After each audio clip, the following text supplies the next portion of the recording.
नमस्कार, मैं आचार्य सरिता मिश्रा आपके अपने ज्योतिष और आध्यात्म के चैनल वैदिक ज्योतिष शिक्षण संस्थान में आप सभी दर्शकों का हार्दिक अभिनंदन करती हूँ। आज मैं आप सभी को राहु ग्रह के बारे में विस्तार से जानकारी दूंगी कि राहु ग्रह क्या है।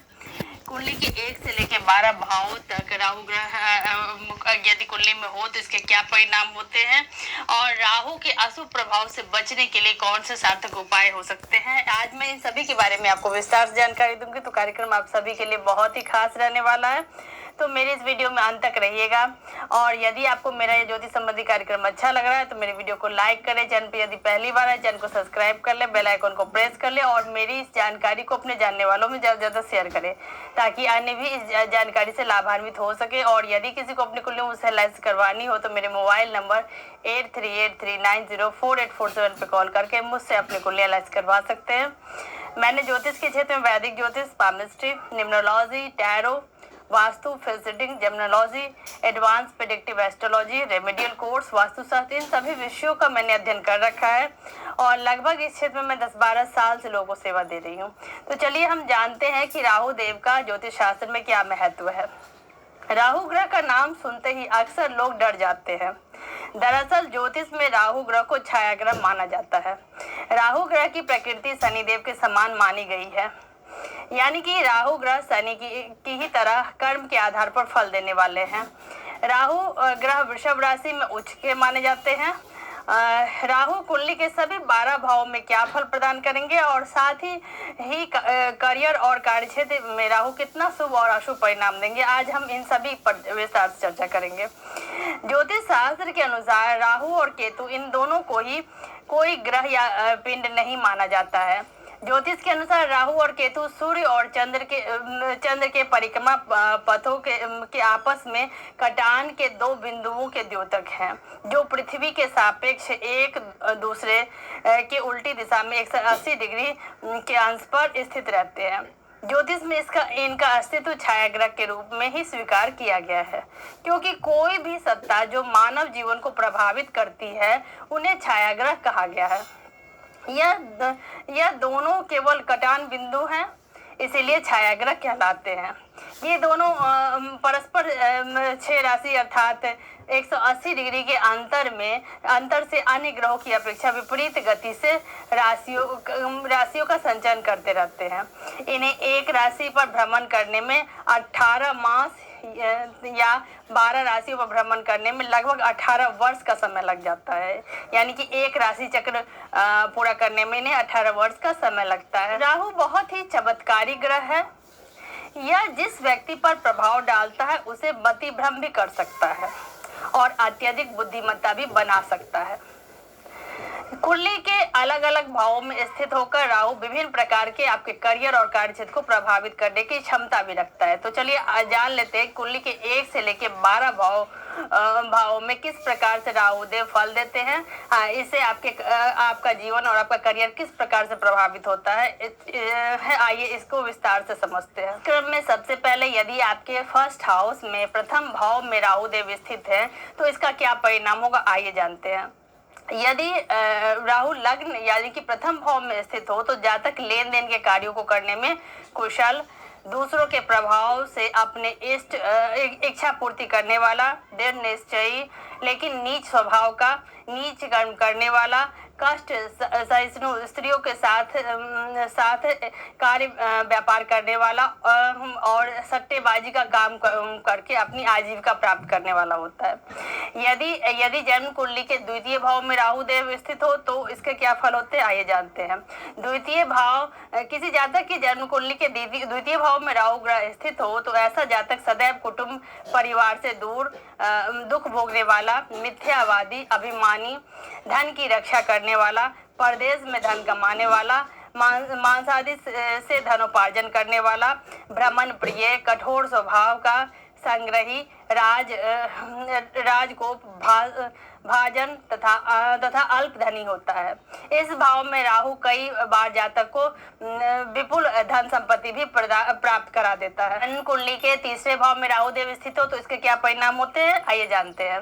इस भाव में राहु हो तो जातक परम प्रतापी, बाहुबल से अधिक धन कमाने वाला, पराक्रमी, अत्यंत प्रभावशाली, महायशस्वी, प्रभावी, बलवान, राजमान्य, शत्रुओं द्वारा धन कमाने वाला, एक अच्छा व्यापारी, योगाभ्यासी, भाग्योदय के समय अत्यधिक धन प्राप्त करने के कारण कुशल, विलासी, विद्वान, ऐश्वर्यवान होता है।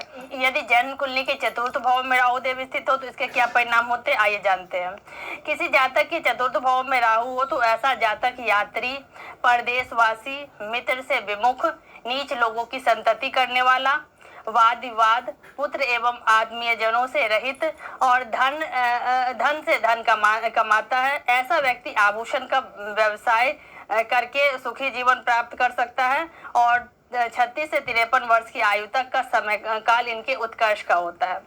यदि जन्म कुंडली के पंचम भाव में राहु देव स्थित हो तो इसके क्या परिणाम होते हैं, आइए जानते हैं।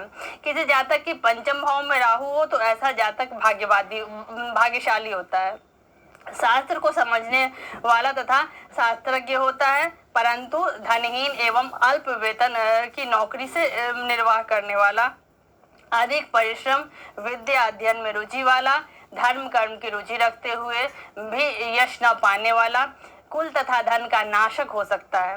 खासकर ऐसा जातक अक्सर नौकरी ही करता है और बार बार नौकरी में बदलाव आता रहता है। ऐसे जातक को शिक्षा में विशेष रुचि होती है।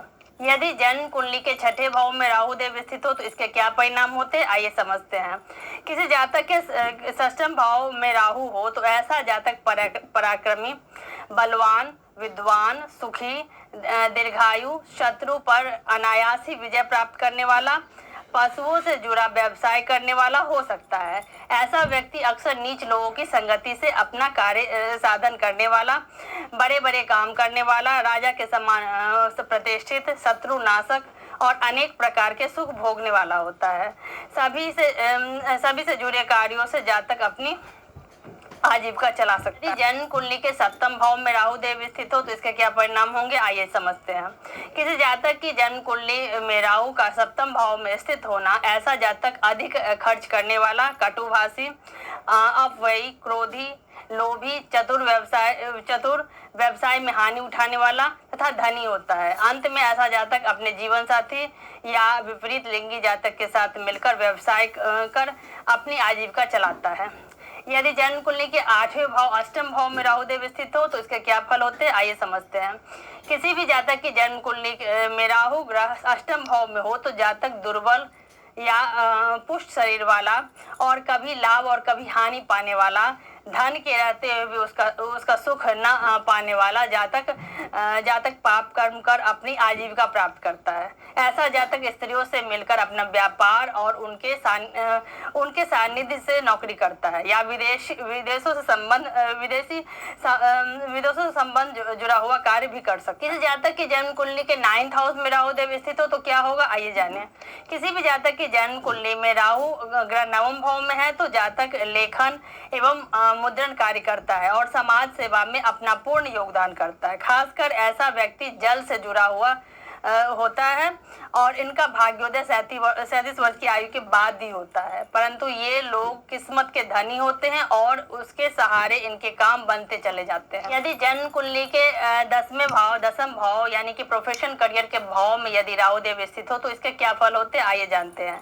किसी भी जातक की जन्म कुंडली के 10th भाव में राहु देव स्थित हो तो ऐसा जातक अत्यंत अभिमानी और धन अपव्ययी, मन में ईर्ष्या करने वाला, जीवन साथी की मर्जी के अनुसार चलने वाला, पर धन लोभी, पराक्रमी, बुद्धिमान, पर्यटनशील, राजा द्वारा धन सम्मान प्राप्त करने वाला और नियमित काम करने वाला तथा नाट्य काव्य इत्यादि से जुड़कर कार्य करने वाला आजीविका प्राप्त कर सकता है।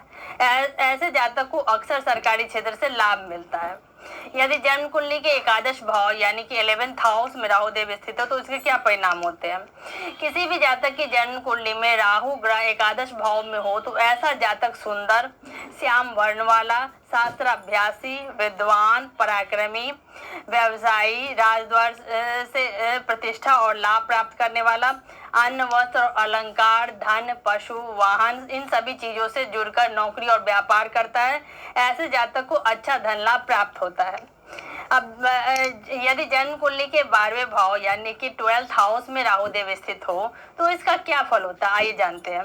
किसी भी जातक की जन्म कुंडली में राहु ग्रह द्वादश भाव में हो तो ऐसा जातक नौकरी करने वाला, व्यापार करते रहने पर भी सिद्धि ना प्राप्त करने वाला, परिश्रमी, मूर्ख, अधिक चिंता, मतिमंद, कपटी और नीच वृत्ति वाला होता है।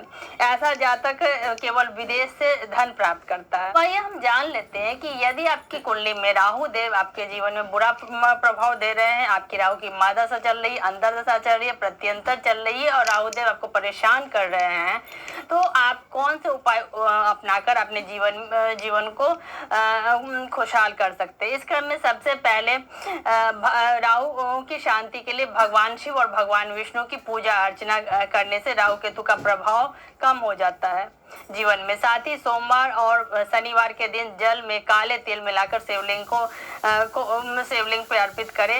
इस उपाय को करने से राहु केतु ग्रह शांत हो जाते हैं।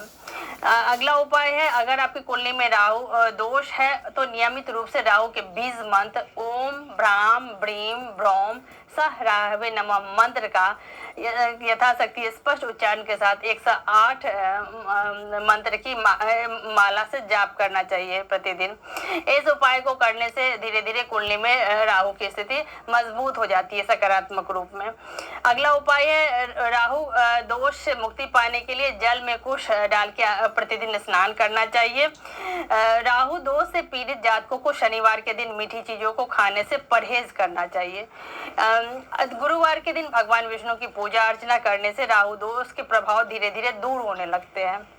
इसके साथ ही नियमित रूप से ओम नमः शिवाय और महामृत्युंजय मंत्र का जाप करने से भी राहु केतु दोष धीरे धीरे दूर होने लगते हैं कुंडली में। इसके लिए कम से कम 1 माला ओम नमः शिवाय का नियमित जाप करना चाहिए। इस सरल उपाय को अपना के आप अपने जीवन में राहु के अशुभ प्रभाव से मुक्त हो सकते हैं और इसके शुभ परिणाम की वृद्धि आप अपने जीवन में कर सकते हैं। तो इसी के साथ आप सभी मेरे कार्यक्रम को ज़्यादा से ज़्यादा देखिए, इसे पसंद कीजिए, लाइक शेयर और सब्सक्राइब कीजिए। धन्यवाद।